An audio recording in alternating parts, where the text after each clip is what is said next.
প্রিয় শিক্ষার্থী, আশা করি সবাই ভালো আছো। আজকের ভিডিওতে আমরা দশমিক থেকে হেক্সাডেসিমালে রূপান্তর শিখব। ধরো পরীক্ষায় তোমাদের এমন দেওয়া থাকলো 95.50 বেস 10 সমান সমান বের করতে হবে, তার বেস হচ্ছে 16। তাহলে সর্বপ্রথম আমাদের যেটা দেখতে হবে সেটা হচ্ছে প্রশ্নে কি দেওয়া আছে এবং কি বের করতে বলছে। প্রশ্নে দেওয়া আছে বেস 10 মানে দশমিকে দেওয়া আছে, আর এর বেস 16 তার মানে হেক্সাডেসিমালে বের করতে হবে। আমরা সূত্র থেকে জানি দশমিক থেকে যে কোনো সংখ্যা পদ্ধতিতে রূপান্তরের জন্য পূর্ণ সংখ্যার ক্ষেত্রে সেই সংখ্যার বেস দ্বারা ভাগ করব, আর ভগ্ন অংশের ক্ষেত্রে সেই সংখ্যার বেস দ্বারা গুণ করব। তাহলে দেখতে হবে কোনটি পূর্ণ সংখ্যা এবং কোনটি ভগ্ন অংশ।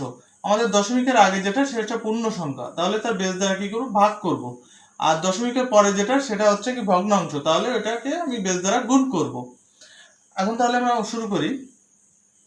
5 16 আর 16 80 15।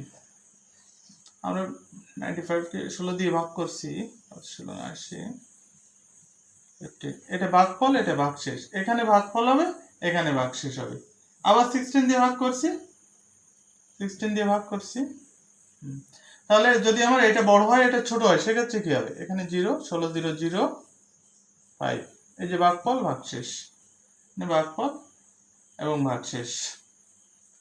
এখন একটা জিনিস তোমাদের খেয়াল করতে হবে, হেক্সাডেসিমালে সবসময় আমরা জানি a সমান সমান 10, b সমান সমান 11, c সমান সমান 12, d সমান সমান 13, e সমান সমান 14 আর f সমান সমান হচ্ছে 15। তাহলে f কে আমরা কিসে 15তে আমরা f লিখতে পারি। এবার আমরা ভগ্নাংশের জন্য করি।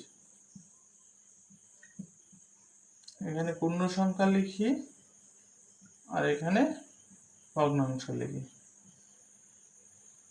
তাহলে দশমিক এখানে সবসময় কি করতে হবে, তাহলে এই 16 দিয়ে আমার এটাকে গুণ করতে হবে। 0.50 গুণ 16, 0.50 গুণ 16 কত হয়? 2 অঙ্কের বাম পাশে দশমিক, 2 অঙ্কের বাম পাশে দশমিক, তাহলে 8.00 হয়।